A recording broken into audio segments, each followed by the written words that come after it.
मी अविनाश जाधव, मनसे पक्षाचा नेता आहे मी।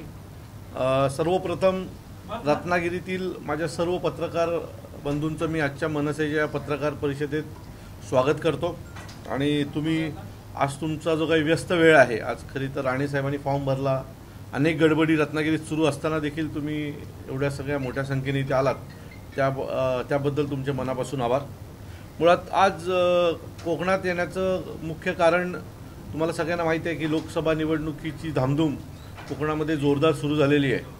आणि 9 एप्रिलला जी आमची महाराष्ट्र नवनिर्माण सेनेची पाडव्याची जी सभा झाली, त्या सभेमध्ये सन्माननीय राजसाहेबांनी महाविकास आघाडी महायुतीला आम्ही पाठिंबा दिला। आणि त्याच्यानंतर आमच्या सर्व सहकार्यांनी त्या भागातील भारतीय जनता पक्ष असेल, शिवसेना असेल, राष्ट्रवादी असेल, त्या भागातील सर्वच तिथल्या उमेदवारांना पाठिंबा देऊन त्यांच्या प्रचारात सहभाग घ्यायला सुरुवात केली। आज राणे साहेबांनी फॉर्म भरला। आज आम्ही रत्नागिरीत बैठक घेऊन पूर्ण ताकदीने ही निवडणूक राणे साहेबांच्या पाठी ताकदीने उभी राहून महाराष्ट्र नवनिर्माण सेना लढणार आहे।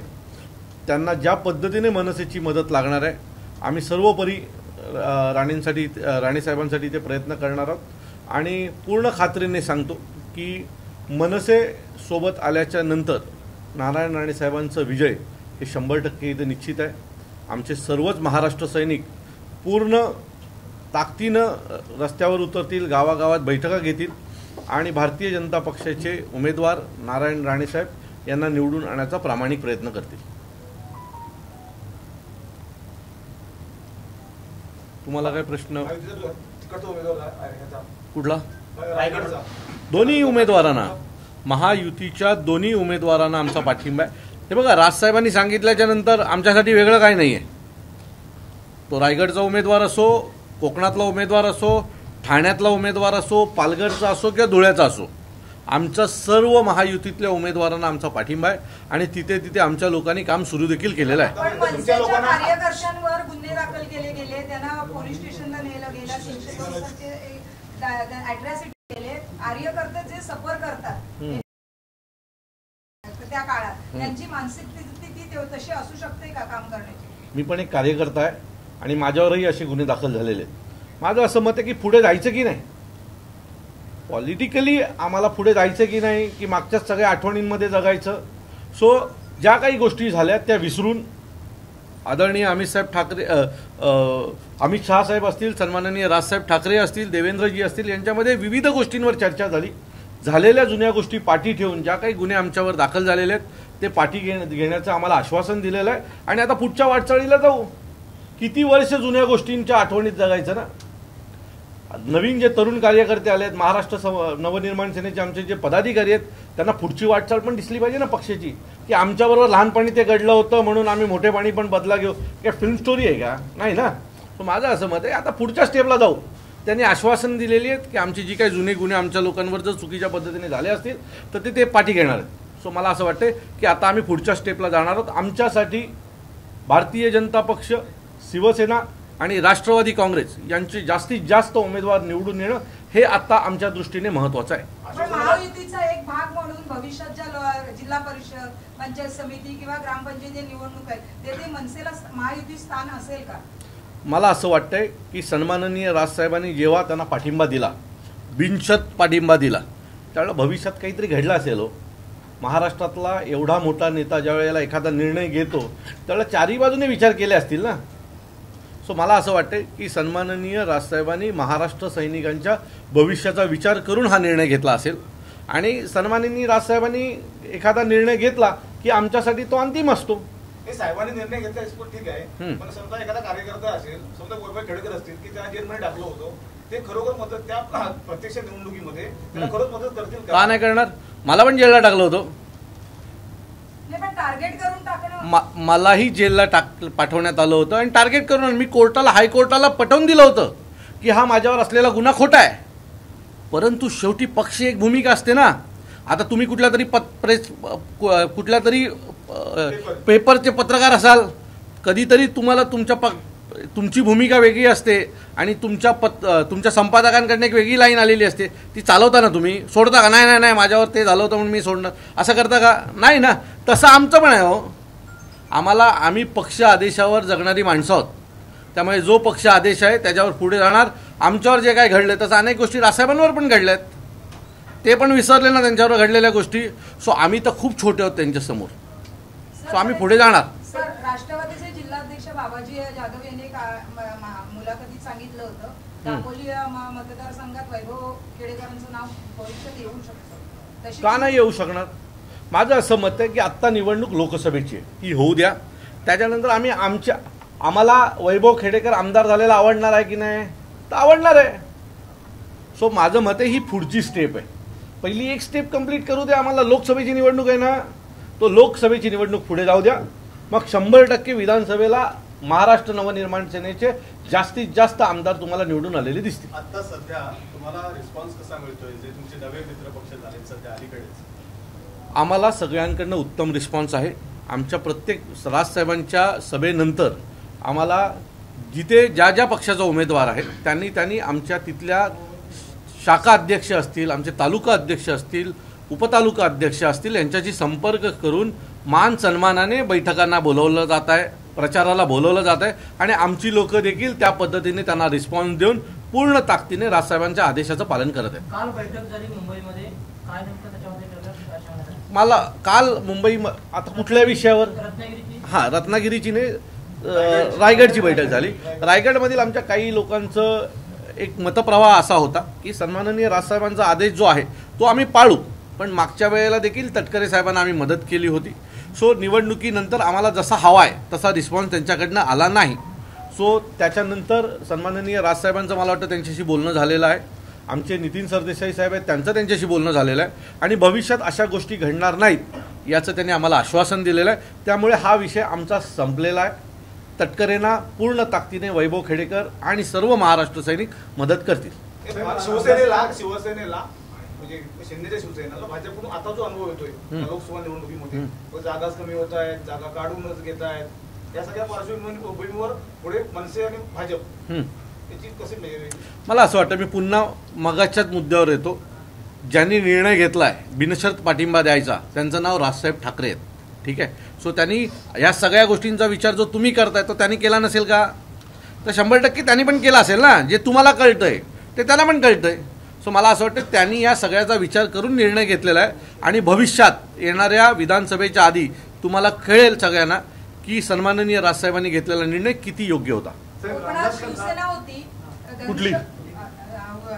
धनुष्यबाण होतं पूर्वीची बाळासाहेब, पण आता हा रत्नागिरी सिंधुदुर्ग मतदारसंघ भाजपला गेलाय. 40 वर्षांनी भाजपचं कमळ इथे येते. अशा वेळी कोकणातलं शिवसेना हद्दपार झाली असं तुम्हाला? मग उबाटा काय करणार? उद्धव बाळासाहेब ठाकरे काय करणार? पुंगी वाजवणार की राजसाहेबांच्या नावाने बोंबा मारणार? अहो, त्या ज्या माणसांना कळत नाही आपला विरोधक कोण आहे त्यांच्याबद्दल काय आपण बोलायचो? उबाटाला कळतंय का त्यांचा विरोध? निवडणूक लढतात नारायण राणे साहेब आणि बडबडतात राजसाहेबांवर. म्हणजे किती भीती आहे ना राजसाहेबांची. तो भास्कर जाधव काय बडबडतो त्याला कळतं का? भास्कर जाधवांना मी एक गोष्ट सांगेन, आम्ही तुमच्या अजून नादाला लागलेलो नाही आहोत. तुम्ही समजू नका की राजसाहेबांवर बोलल्याच्या नंतर आम्ही शांत बसू. आम्ही तुमचं नावही घेत नाही, ना तुमचं घेत ना उद्धव ठाकरेंचं आम्ही नाव घेत. आमच्या वाटेला जाऊ नका. जर सतत तुम्ही अशाच प्रकारे जर राजसाहेबांवर बोलत राहिलात तर तुमच्या बैठकांमध्ये तमाशा करायला महाराष्ट्र सैनिक गप्प बसणार नाही. त्यामुळे आमची ताकद आहे. आमच्या नादाला लागू नका, आमच्या वाटेला जाऊ नका. जो विरोधक आहे त्याच्याबद्दल बोला. ज्या पक्षाचा उमेदवारच नाही आहे त्याच्याबद्दल दिवस घालवता बोलून. आणि कोण बोलतो? भास्कर जाधव. जो माणूस स्वतःच्या मुलाच्या तिकिटीसाठी सतत नाराज होतो तो माणूस आम्हाला निष्ठेच्या गोष्टी शिकवणार? अहो, संपलेल्या पक्षाचा हा पुढारी म्हणजे शिल्लक सेनेचा हा पुढारी, ज्याचे रोज आमदार जात आहेत, रोज खासदार जात आहेत आणि ते आम्हाला सांगणार? अहो, तुमच्या पक्षाची परिस्थिती का आली हे एकदा भास्कर जाधवांनी नीट पाहावं आणि नंतर आमच्यावर बोटं ठेवावीत की आमचा पक्ष संपणार आहे किंवा काय. आमचा पक्ष 2014च्या पराभवानंतरही लाखो कार्यकर्ते जमा करण्याची ताकद ठेवतो शिवतीर्थावर. उद्धव ठाकरेंना चॅलेंज आहे, शिवतीर्थावर तेवढी सभा करून दाखवा, नंतर पुढच्या गोष्टी बघू. रामदास कदमांनी आपल्या असं म्हटलेलं आहे की राजसाहेबांचा मला फोन आला म्हणून मी आणखी फाईल बाहेर काढला नाही, तर मला कोणी संपाची मागणी करेल तर मी कसा शांत. काल सन्माननीय राजसाहेबांनी याच्या बाबतीमध्ये आमची ज्यावेळेला बैठक झाली त्यावेळेला साहेबांनी सांगितलेलं आहे की मी रामदास कदमांशी बोलून, वैभव खेडेकरांना पण सांगितलेलं आहे आपण एकदा समोरासमोर बसू आणि सर्व विषय संपवू. सो सन्माननीय राजसाहेबांनी अशी गोष्ट सांगितल्याच्या नंतर आज ते काय बोलले हे आम्हाला महत्त्व, या गोष्टीला आम्ही महत्त्व देत नाही. सन्माननीय राजसाहेब काय बोलले या गोष्टीला आम्ही महत्त्व देतो. तो साहेबांनी सांगितलं की मी रामदास कदमांना बोलवून घेईन, वैभवला बोलवीन आणि ज्या काही गोष्टी आहेत त्या बसून चर्चा करून त्या गोष्टी संपवू. सो सन्माननीय राजसाहेबांनी आम्हाला हा शब्द दिल्याच्या नंतर आज ते काय बोलले हे आमच्यासाठी मायने राखत नाही. आम्हाला मायने राखतो तिथे असलेला उमेदवार वैभव खेडेकर, महाराष्ट्र सैनिक पूर्ण ताकदीने काम करून निवडून आणतील. सो मी पूर्ण खात्रीने सांगतो की राष्ट्रवादीचा उमेदवार, महायुतीचा उमेदवार रायगडमध्ये निवडून आणणार आणि त्यात मनसेचा मोलाचा वाटा असेल. नारायण राणेच्या विजयामध्ये मनसेचा किती वाटा असेल? माझं मत आहे की नारायण राणे साहेबांना बहुमताने निवडून आणलं पाहिजे. कोणाचा किती वाटा आहे तो विधानसभेला निवडू. आत्ता ते निवडून येणं गरजेचं आहे. हा उभाटाचा जो उमेदवार आहे ना, विनायक राऊत, यांना पाडण्यात आम्हाला जास्त इंटरेस्ट आहे. कारण त्यांनी जे म्हटलं, जे लोक राजसाहेबांवर सतत आरोप करतायत ना, त्यांना त्यांची जागा दाखवायची. आम्ही सर्व महाराष्ट्र सैनिकांनी, आज आमची रत्नागिरी शहराची बैठक झाली, उद्या आमची कणकवलीत बैठक आहे, परवा आमची सावंतवाडीत बैठक आहे, नंतर आमची चिपळूणमध्ये बैठक आहे. जेवढ्या आमच्या बैठकी आहेत त्यात आम्ही शपथ घेतोय. हा जो भास्कर जाधव तो काय बडबडतोय ना राजसाहेबांच्या नावाने, त्याने महाराष्ट्र सैनिक चिडलेला आहे आणि या चिडलेल्या महाराष्ट्र सैनिकांनी शपथ घेतली आहे की जो माणूस आमच्या राजसाहेबांवर आरोप करतोय सतत, ज्यांचा निवडणुकीशी संबंध नाही, साहेबांवर सतत टीका करताय, या वेळेला विनायक राऊतांना पाडून असताना सिंधुदुर्गमध्ये किंवा रत्नागिरी सिंधुदुर्गमध्ये नारायण राणे आणि विनायक राऊत यांच्यात लढत होईल की नारायण राणे एकतर्फी विजय होईल? नारायण राणे एकतर्फी विजय होईल. माझा शब्द लक्षात ठेवा. पेड्याचा बॉक्स पहिला मी तुम्हाला देणार. अहो, उभाटाचं मी तुम्हाला सांगतो, आता जाहीर केलेल्या याद्यांमध्ये 1च्या वर उमेदवार त्यांचा निवडून येणार नाही या महाराष्ट्रात. 1, तो पण ग्रामीण भागात नाही. 1 त्यांचा माजी खासदार आहे, तो निवडून येईल. नाही तर तुम्ही सर्व बघा, यांचा एकही उमेदवार निवडून येणार नाही, तो सोडलेस. 1 उमेदवार फक्त त्यांचा निवडून येतोय. आत्ता मुंबईमध्ये तर आम्ही त्यांना पाणीच पाजू, उरलेल्या ठिकाणी पण त्यांना कामाला लावल्याशिवाय आम्ही राहणार नाही. आमच्या वाटेला गेलात तर आम्ही तुम्हाला सोडणार नाही. आम्ही येतो का? आम्ही उद्धव ठाकरेंबद्दल बोलतो का? आम्ही गप्प बसतो ना. तुम्ही काय माती केली तुमच्या पक्षाची आम्ही विचारायला पण येत नाही. आमचा कुठला नेता बोलतो का उद्धव ठाकरेंबद्दल? ह्यांच्या नेत्यांना माझ्या पक्षाच्या नेत्याबद्दल काय खाजय कळत नाही, सतत खाजवत असतात आम्हाला. एवढं काय दुखणं आहे राज ठाकरेंचं तुम्हाला की महाराष्ट्रात काही घडलं, राजसाहेबांनी काय वेगळं केलं की यांच्या पोटातच आग पडते. तुमच्या नेत्याबद्दल आम्ही काय बोल, खरं तर त्यांच्या नेत्याबद्दल बोलण्यासारखं त्यांचं कर्तृत्व नाही आहे, पण तरीसुद्धा आम्ही तो सौजन्य राखतो आणि तुमच्या नेत्याबद्दल बोलत नाही. खरं तर बाळासाहेबांच्या मुलाबद्दल लोकांच्या खूप वेगळ्या अपेक्षा होत्या आणि हा तर धोंडा निघालाय. सो आम्ही बोलायचं का हे, पण आम्ही त्यांना महत्त्वच देत नाही. पण तुम्ही सतत एखादी गोष्ट घडली की राजसाहेबांवर बोलून आमच्या नेत्याची महानता महाराष्ट्राला पाठवून देत आहे. त्यामुळे यांचं दिवसच सुरू होत नाही राजसाहेबांशिवाय. पाठवू आत्ताच देऊ तुला तुझा काय संबंध नाही त्याची? बाई 1 मिनिट तुला पण देणार.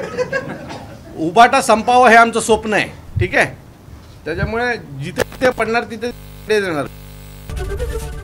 एबीपी माझा, उघडा डोळे बघा नीट.